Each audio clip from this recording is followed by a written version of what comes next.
اللہ عنہ ہے، اور بخاری کی روایت میں ابو بکر کے بجائے ابا بکر کے لفظ ہیں، اور فرمایا وَلَوْ كُنْتُ مُتَّخِذًا خَلِيلًا لَاتَّخَذْتُ أَبَا بَكْرٍ خَلِيلًا، اگر میں کسی کو اپنا جانی دوست بناتا تو حضرت صدیق اکبر رضی اللہ عنہ کو بنا لیتا، اگر کسی کو خلیل بناتا، اگر میں کسی کو خلیل بناتا، خلیل اس دوست کو کہتے ہیں، اس محبوب کو کہتے ہیں جو محب کے دل میں سرایت کر دے، جس کے احساسات،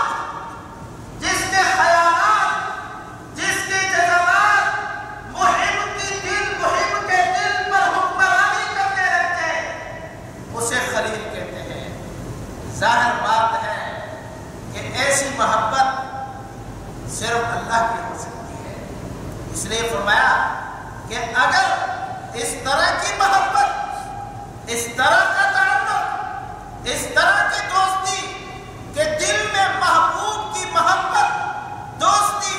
تعلق، علاقہ سرایت کر کے کہ محبوب کے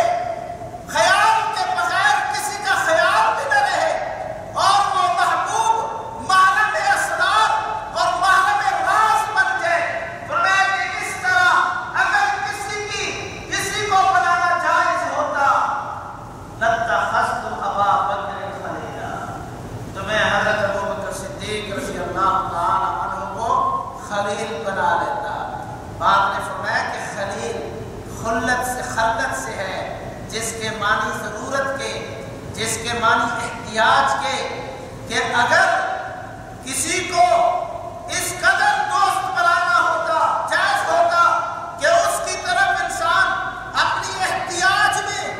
اپنی ضرورت میں رجوع کرے، مشکلات میں، مہمات میں، مسائل میں اس پر اعتماد کرے، تو پھر میں اگر یہ اللہ کے علاوہ جائز ہوتا تو میں حضرت صدیق اکبر رضی اللہ تعالی عنہ کو بنا لیتا۔ ولیکن اخوۃ الاسلام ومودتہ، لیکن اسلامی اخوت، بھائی بندی اور محبت اپنی جگہ پر قائم ہے۔ اور پھر پیغمبر صلی اللہ علیہ وسلم نے فرمایا حضرت ابو بکر صدیق رضی اللہ تعالی عنہ کے بارے میں کہ حضرت ابو بکر صدیق رضی اللہ عنہ اخی فی الدین و صاحبی فی الغار، آپ حضرت ابو بکر صدیق رضی اللہ عنہ کی عظمت کو بیان کرتے ہوئے فرماتے ہیں کہ میرے دینی بھائی ہیں، میرے یار غار ہیں۔ یار غار کا محاورہ اسی سے چلا ہے کہ حضرت رسول اللہ صلی اللہ علیہ وسلم اور حضرت ابو بکر صدیق رضی اللہ تعالی عنہ ہجرت کی رات 3 رات غار سور میں رہے، مکہ سے دور غار سور۔ ایک مرتبہ حضرت رسول اللہ صلی اللہ علیہ وسلم نے حضرت حسان بن ثابت رضی اللہ تعالی عنہ سے فرمایا کہ کیا آپ نے حضرت ابو بکر صدیق رضی اللہ عنہ کی شان میں بھی کوئی اشعار کہے ہیں؟ حضرت حسان بن ثابت رضی اللہ تعالی عنہ پیغمبر صلی اللہ علیہ وسلم کی تعریف کیا کرتے تھے اشعار میں، تو حضرت حسان رضی اللہ تعالی عنہ نے فرمایا وَثَانِيَ اثْنَيْنِ فِي الْغَارِ الْمُحِيطِ وَقَدْ، وَثَانِيَ اثْنَيْنِ فِي الْغَارِ الْمُحِيطِ وَقَدْ طَافَ الْعُدُوُّ بِهِ سَعِدَ الْجَبَلَ وَكَانَ حِبُّ رَسُولِ اللَّهِ وَقَدْ عَلِمُوا مِنَ الْبَرِيَّةِ لَمْ يَعْدِلْ بِهِ أَحَدًا أَوْ لَمْ يَعْدِلْ بِهِ رَجُلًا، کہ وہ دو کا دوسرا تھا بلند غار میں، جب دشمن تلاش کرتے کرتے پہاڑ کی بلندی پر پہنچ گئے اور فرمایا کہ وہ اللہ کے رسول صلی اللہ علیہ وسلم کے محب تھے، محبوب تھے، ساری دنیا میں ان کی شان کا اور ان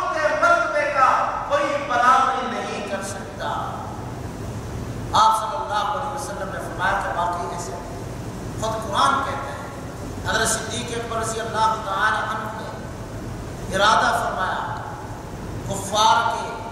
مشرکین مکہ کے ظلم و ستم سے تنگ آ کر ہجرت کرنے کا آپ صلی اللہ علیہ وسلم نے دیگر مظلوم صحابہ کو اجازت دے دی تھی۔ حبشہ کی طرف ہجرت کر گئے، پھر حبشہ سے مدینہ کی طرف حضرت صدیق اکبر رضی اللہ عنہ نے بھی ارادہ فرمایا۔ آپ صلی اللہ علیہ وسلم نے فرمایا کہ نہیں، توقف کریں، ٹھہریے، مجھے اللہ تبارک و تعالی کی طرف سے ہجرت کی اجازت ملنے والی ہے اور آپ میرے ساتھ ہجرت کریں۔ اسی وقت سے حضرت ابوبکر صدیق رضی اللہ تعالی عنہ نے 2 قیمتی اونٹنیاں تیار کی، ان کو خوب کھلایا پلایا۔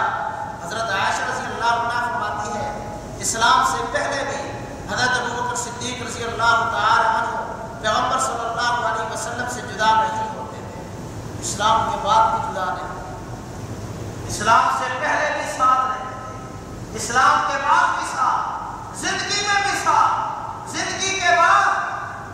قبر میں بھی ساتھ ہیں اور میدان محشر میں بھی ساتھ ہوں گے۔ آپ صلی اللہ علیہ وسلم نے فرمایا انت صاحبی فی الغار و صاحبی علی الحوض، غار میں میرے ساتھی اور حوض پر بھی میرے ساتھ ہوں گے۔ آپ صلی اللہ علیہ وسلم کے ساتھ لوگوں کو پانی پلا رہے ہوں گے۔ چنانچہ ہجرت کی اجازت مل گئی۔ رات کی تاریکی میں آپ صلی اللہ علیہ وسلم نے اپنے بستر مبارک پر حضرت علی مرتضیٰ رضی اللہ تعالیٰ عنہ کو سنایا، کفار کی امانتیں ان کے حوالہ کی کہ لوگوں کی امانتیں کو سپرد کر کے تم بھی ہجرت کر کے آ جانا، اور سیدھے حضرت ابوبکر صدیق رضی اللہ تعالیٰ عنہ کے گھر کی طرف ہے۔ اتنے عظیم انسان ہیں حضرت صدیق اکبر رضی اللہ تعالیٰ عنہ کہ ان کے گھر پر خود نبوت چل کر آ رہی ہے، خود رسالت پیغمبری چل کر آ رہی ہے۔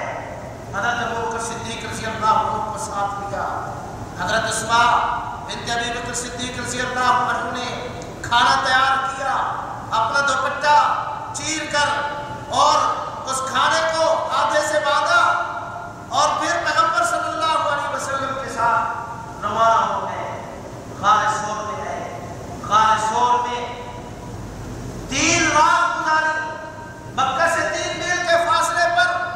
مشرکین انعام پانے کی لالچ میں تلاش کرتے کرتے